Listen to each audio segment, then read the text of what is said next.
नमस्कार, मी हनुमंत भोसले. आपण पाहतात BBC केज लाईव्ह, एक असं चॅनल जे समाजातील व अवतीभोवतीच्या ज्या आहेत त्या घटना आहेत, वास्तव आहे, सत्य आहे, ते आपल्यापर्यंत जशाच्या तसं मांडून पोहोचवण्याचा प्रयत्न करत आहे. आपल्याला विनंती आहे, हे चॅनल आजपर्यंत आपण सबस्क्राईब केलं नसेल तर नक्की सबस्क्राईब करा आणि बेल आयकॉनही प्रेस करा. विषय नक्कीच गंभीर आहे, कारण आम्ही गंभीर विषयच आपल्यापर्यंत घेऊन येतो.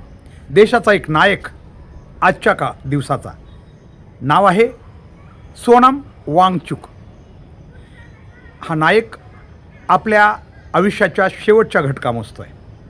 जर देशानं, यातील व्यवस्थेनं आणि संपूर्ण समाजानं वेळीच दखल नाही घेतली तर कदाचित त्यांचं जीवन हे बलिदान ठरू शकतं. आणि कदाचित याचीच वाट काही लोक बघतात की काय, असाही संशय आम्हाला येतोय.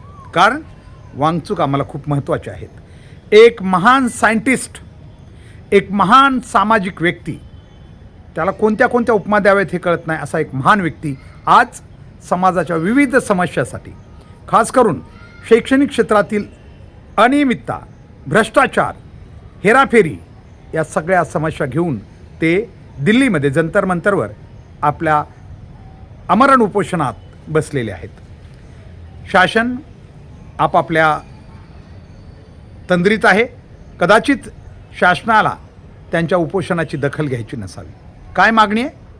फक्त नीटसारख्या परीक्षेत आणि इतरही काही परीक्षेमध्ये जी काही भ्रष्टाचार झाला, जी काही अनियमितता दिसून आली, त्या सर्व गोष्टींची जबाबदारी घेऊन केंद्रीय मंत्री प्रधान यांनी राजीनामा द्यावा, एवढीच अगदी माफक मागणी. परंतु या माफक मागणीसाठी एक नायक उपोषणाला बसलेला आहे, मोठा त्याला समर्थन बी आहे, तरीही शासन त्याची दखल घेत नाही. आता याला म्हणायचं काय हे कळत नाही. वांगचुक यांची मागणी खरं तर प्रत्येक घटकासाठी आहे, गोरगरिबासाठी आहे, या देशातील भविष्यासाठी आहे. ही मांडणी सोशल मीडियाहून आणि इतर माध्यमांनी अतिशय सुंदरपणे केलेली. नक्कीच असंख्य माध्यमं आहेत जे वांगचुक यांना समर्थन देत आहेत, पण या देशाचा ज्याला गोदी मीडिया हे नाव दिलेलं आहे, त्याच्या वागण्यावरून तो गोदी मीडिया मात्र त्या वांगचुक यांच्या उपोषणाची फारशी दखल घेत नाही. आणि राज्य लेवलचे जे काही किंवा राज्यातील जे काही माध्यमं आहेत त्या भाषेतील स्थानिक, त्यांनीही फारशी दखल घेतली असं वाटत नाही. कारण दिवसभराच्या बातमीमध्ये चुकून एखादी बातमी ती बी अस्पष्टपणे दाखवली जाते. याचा अर्थ असा आहे की मीडिया या ठिकाणी बऱ्यापैकी त्याची विक्री झालेली आहे आणि कोणीतरी खरेदी केलेलं आहे.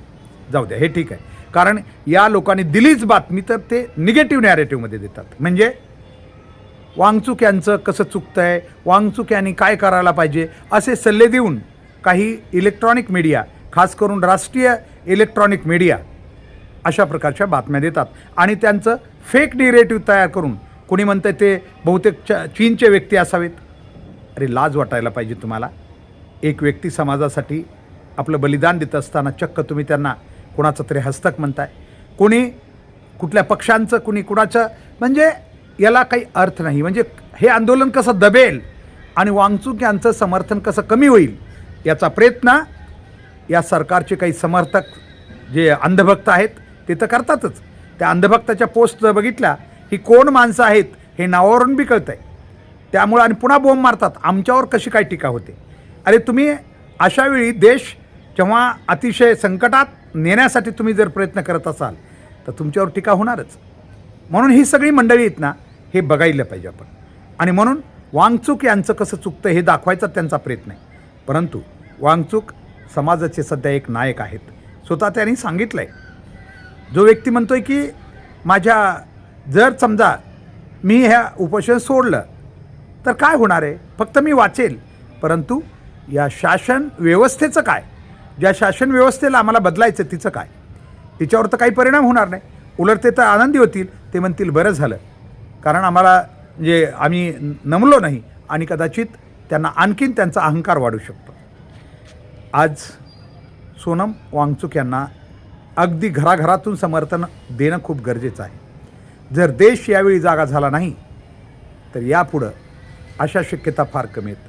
सोनम वांगचुकसारखा अगदी जीवावर म्हणजे उदार होऊन पूर्णपणे या देशासाठी आणि जनतेसाठी काम करणारा व्यक्ती मिळणं खूप अवघड आहे, खूप अवघड आहे. कारण असं उपोषण करणं एवढं सोपं काम नाही आहे.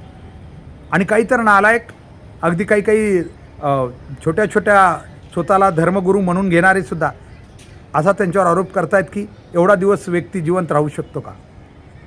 अरे नालायकांनो, इच्छाशक्ती असेल तर काही होऊ शकतं. विज्ञानाचे निश्चित काही नियम आहेत, परंतु इच्छाशक्तीनं अनेक गोष्टी या ठिकाणी केल्या जाऊ शकतात आणि याची अनेक उदाहरणं मागे आहेत.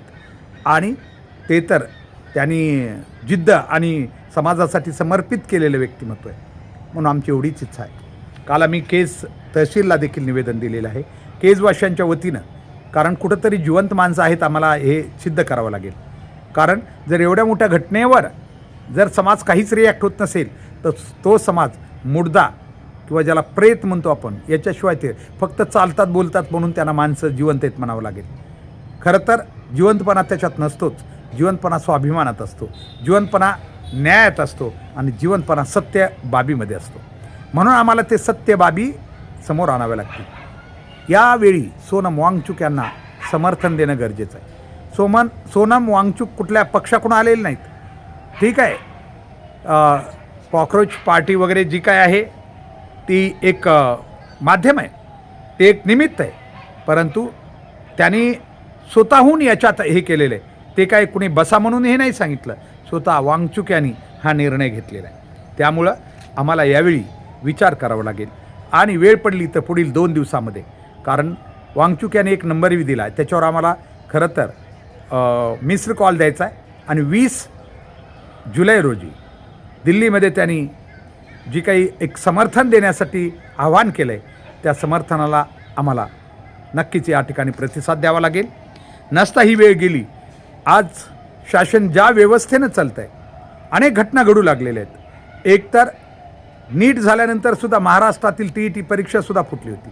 या सगळ्या घटना होत असताना शिक्षण विभाग नेमका करतो आहे काय? तर अशावेळी जबाबदारी कोणीतरी घेतली पाहिजे. काही मूर्ख लोक म्हणतात की लोकांच्या मागणीवरून राजीनामा द्यायचा का? अरे या देशामध्ये ही व्यवस्था आहे. लोकांना आंदोलनं करून शासनावर दबाव टाकण्याची आणि त्यांच्याकडून जे काही चुकीच्या गोष्टी त्या बंद करून घेण्याची पूर्णपणे जनतेला हक्क आहे आणि म्हणून त्या आधारे हे आंदोलनं चालू आहेत. म्हणून आमची इच्छा आहे सोनम वांगचुक यांना आम्ही आता पाठिंबा दिला पाहिजे आणि चौकडूनही पाठिंबा द्यावा. हीच या ठिकाणी आजची आपल्या खास करून केज तालुका बीड जिल्ह्यातील जनतेला आमचं म्हणणं आहे. वांगचुक यांचा एक नंबर आहे, त्या नंबरवर जर आपण मिस्ड कॉल दिला तर शासनालाही कळेल की किती लोकांचं या ठिकाणी या गोष्टीसाठी आता समर्थन होऊ लागलेलं आहे ते. आणि म्हणून ही वेळ खूप महत्त्वाची आहे. कारण शासन जर इतकं मस्तीत वागणार असेल, जनतेच्या मताला काही किंमत देणार नसेल, तर आता एक मोठं आंदोलन कदाचित वाट बघत असेल आणि कदाचित शासनाला अभिप्रेत असणारं काहीतरी शासनाला घडवायचं आहे का, असंही याच्यातून शंका येऊ लागते. शांतपणे आणि अतिशय लोकशाही मार्गाने चाललेली आंदोलनं जर शासन अशा प्रकारे बेदखल करणार असेल तर जनता नक्कीच कुठंतरी खूप मोठा वर्ग आहे. जरी मेजॉरिटी लोक आज आपण बघतोय जरा निश्चिंतच बेफिकीर आहेत, परंतु बराच वर्ग आहे जो आज याचा विचार करतो आहे. कारण कधीकधी काही लोकांनी म्हटलं आहे की सोनम वांगचुक खरं तर चुकीच्या लोकांसाठी आंदोलनं करतात की काय आणि चुकीच्या शासनापुढं करतात की काय, असाही शंका या ठिकाणी येते. हे सर्व उपरोधक का बोलले जाते? कारण लोकांचा पाठिंबा असायला पाहिजे, त्या प्रमाणात झालेला नव्हता. मात्र पुढील 2 दिवसामध्ये काहीतरी चित्र बदलेल अशी आशा धरूया आणि सोनम वांगचुक यांचं एक जीवन या देशासाठी पुन्हा एकदा त्यांची गरज आहे, ते नक्कीच सुरक्षित राहतील अशी अपेक्षा या ठिकाणी करूया. धन्यवाद.